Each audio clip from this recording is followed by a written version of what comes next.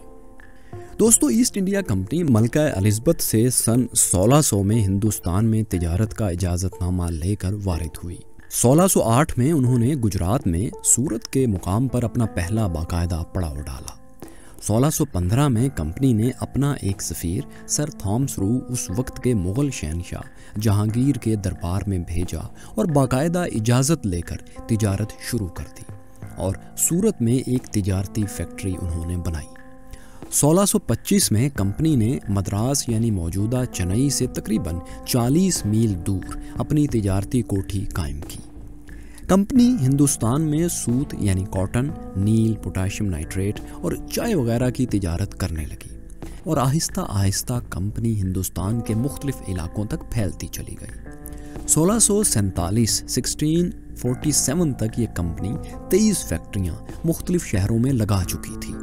ان فیکٹریوں سے انہوں نے مسالہ جات، ریشم اور دوسری مصنوعات کی تجارت شروع کر دی، جس میں انہیں زبردست فائدہ ہونے لگا۔ اس کے علاوہ مدراس میں پوری ایک تجارتی کالونی آباد کر لی گئی تھی جو کہ 18ویں صدی تک پورا ایک شہر بن گئی۔ دوستو، 17ویں صدی میں یعنی 1600 سے 1699 کے درمیان کے وقت میں جب ایسٹ انڈیا کمپنی ہندوستان میں آئی، اس وقت برطانیہ دنیا کے کل جی ڈی پی کا صرف 1.8% پیدا کرتا تھا، جبکہ ہندوستان 27% پیدا کرتا تھا، جو کہ 18ویں صدی میں تھوڑا سا کم ہو کر 23% تک آ گیا تھا۔ جب 20ویں صدی میں انگریز ہندوستان سے گیا تو ہندوستان کی 90% سے زائد آبادی خط غربت سے نیچے زندگی گزار رہی تھی اور 1.8% جی ڈی پی پیدا کرنے والا برطانیہ عالمی جی ڈی پی کا 10% پیدا کرنے لگا تھا۔ وہ ہندوستان جو ایک دولت مند، خوشحال، ترقی یافتہ ملک اور تجارت کا مرکز تھا، 1940 میں انگریز دور کے خاتمے کے وقت تیسری دنیا کا غریب ترین ملک بن چکا تھا۔ تمام صنعتیں تقریباً تباہ ہو چکی تھیں اور ہندوستان کا جی ڈی پی صرف 3.8% رہ گیا تھا۔ اس کے علاوہ ہندوستان میں شرح خواندگی صرف 16% اور اوسط عمر صرف 27 سال رہ گئی تھی۔ ہندوستان کی زراعت، تجارت، تعلیم اور تقریباً تمام اقسام کی صنعتوں پر انگریز کی اجارہ داری قائم ہو چکی تھی۔ یہاں کے بحری جہاز کی صنعت، جو انگریز کے آنے سے پہلے دنیا بھر میں مشہور تھی، مکمل تباہ ہو چکی تھی۔ ایک وقت تھا ہندوستانی لکڑی سے بننے والی کشتیوں اور جہازوں کی عمر 25 سال سے بھی زیادہ ہوتی تھی، جبکہ یورپ میں چیڑ سے تیار ہونے والے جہاز صرف 6 سال چلتے تھے۔ ایک رپورٹ کے مطابق برصغیر میں جہاز رانی کے ایسے ماہر تھے کہ برطانیہ نے ان سے فائدہ اٹھانے کا فیصلہ کیا، لیکن جلد ہی انہیں اندازہ ہو گیا کہ ایسا کرنے سے برطانیہ کا اپنا نقصان ہوگا۔ اس لیے پھر ایسے قوانین بنائے گئے کہ برصغیر میں بننے والے جہازوں پر تجارتی راستوں پر چلنے کی پابندی لگا دی گئی۔ یوں عام ہندوستانی غریب سے غریب تر ہوتا چلا گیا۔ ایک برطانوی محقق کے مطابق 1882 میں ایک عام ہندوستانی کی آمدنی صرف 5 پاؤنڈ سالانہ رہ گئی تھی، یعنی اگر آج کے حساب سے بھی دیکھیں تو 1062 روپے صرف۔ انگریز کے ان ہتھ کنڈوں کی بدولت ایک آزاد اور خوشحال قوم جلد ہی ایک غلام ذہن کی قوم میں بدل گئی۔ دوستو، انگریزوں کا طریقہ یہ تھا کہ پہلے عوام پر بھاری ٹیکس لگا کر ان سے پیسہ اکٹھا کیا جاتا، پھر ان پیسوں سے ہندوستانی مال اونے پونے داموں خرید کر مغربی ممالک میں منہ مانگی قیمت پر فروخت کر دیا جاتا۔ کچھ ہی عرصے میں انگریز نے اتنا منافع کما لیا کہ وہ برطانیہ میں صنعتی انقلاب لے آئے۔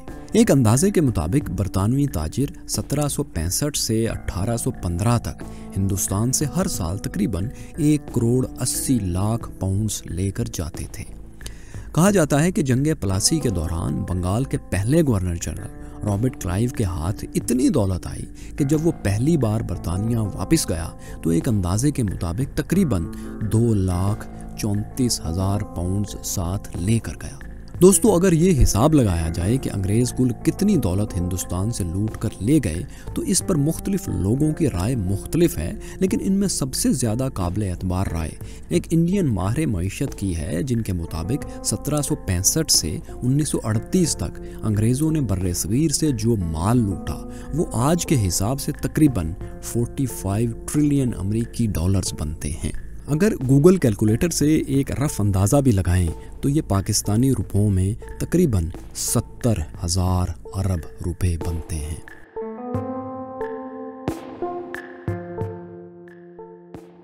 دوستو اس بات میں کوئی شک نہیں کہ انگریز نے ہندوستان میں کچھ کام ایسے بھی کیے جو قابل ستائش ہیں اور ان سے ہندوستان کی عوام کو فائدہ بھی ہوا، جیسا کہ سیاسی شعور، ڈیموکریسی، قانون کی حکمرانی، ریلوے کا نظام، ڈاک خانے کا نظام، انگریزی تعلیم، یہاں تک کہ کئی لوگ ان احسانات میں چائے اور کرکٹ کے کھیل کو بھی شمار کرتے ہیں۔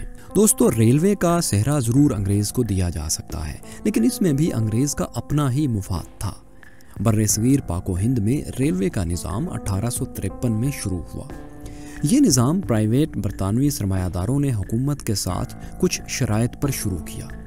اس معاہدے کے تحت وہ سرمایہ دار ریلوے پر جتنا پیسہ خرچ کریں گے حکومت انہیں اس پر سالانہ 5% منافع ادا کرے گی، یعنی جتنا زیادہ سرمایہ اتنا زیادہ نفع۔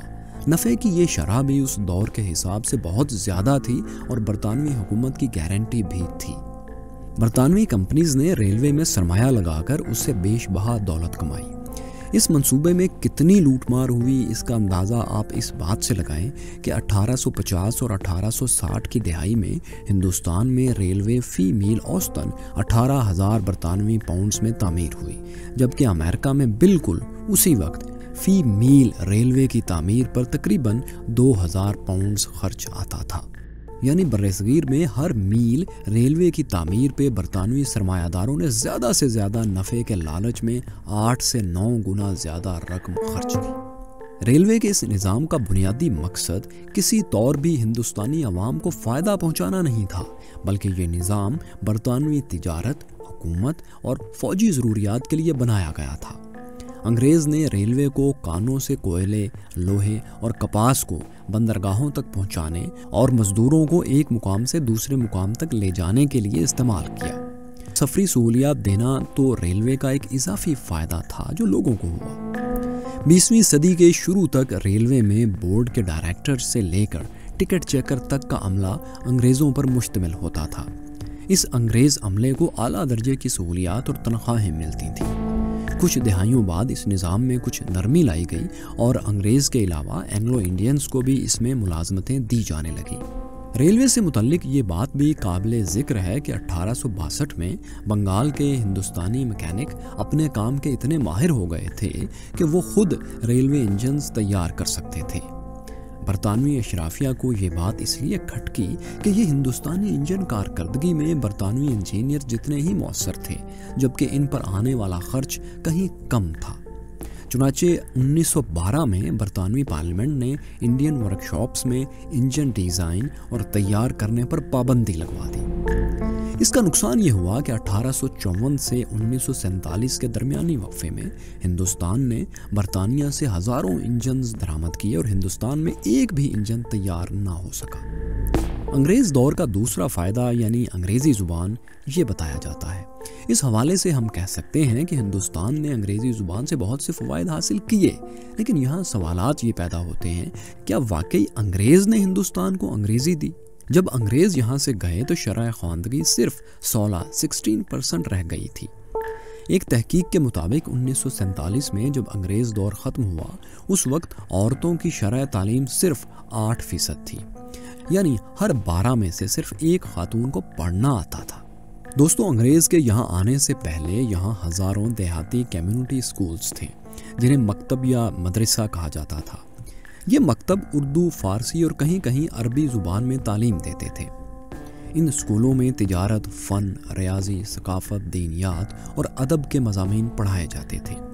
لیکن 18ویں صدی میں یعنی 1700 سے لے کر 1799 کے درمیان کے دور میں انگریز نے تمام مکاتب بند کر دیے اور اپنا نظام تعلیم رائج کر دیا۔ ایسٹ انڈیا کمپنی نے ہندوستانی تعلیم پر معمولی سی توجہ تب دی جب انہیں احساس ہوا کہ ہندوستان میں یورپی تعلیم اور عیسائیت کے پرچار سے برطانیہ کی ہم خیال سوسائٹیز پیدا کی جا سکتی ہیں۔ چنانچہ ہندوستان میں باقاعدہ مشنری اسکولز کا افتتاح کیا گیا جہاں انگریزی تعلیم دی جانے لگی۔ لیکن یاد رہے کہ انگریزی زبان در حقیقت ہندوستان کی عوام کے لیے نہیں تھی، بلکہ یہ ایک مخصوص طبقے کو عطا کی گئی تھی۔ نہ تو خود برطانیہ کو ہندوستانی عام عوام کی تعلیم سے کوئی دلچسپی تھی، نہ انہوں نے اس مقصد کے لیے کوئی بجٹ رکھا تھا۔ یہ خود ہندوستانی عوام تھی جنہوں نے انگریز زبان کو اپنے بل بوتے پر سیکھا۔ اس کی بہترین مثال سر سید احمد خان کی تحریک ہے۔ سر سید احمد خان نے ہندوستان میں انگریزی تعلیم کے حوالے سے شعور اجاگر کیا اور ان کی علی گڑھ تحریک کی بدولت ہندوستان میں ایک ایسا باشعور پڑھا لکھا طبقہ پیدا ہوا جس نے برطانیہ کے خلاف آواز بلند کی اور بالآخر آزادی حاصل کرنے میں یہاں کے لوگ کامیاب ہوئے۔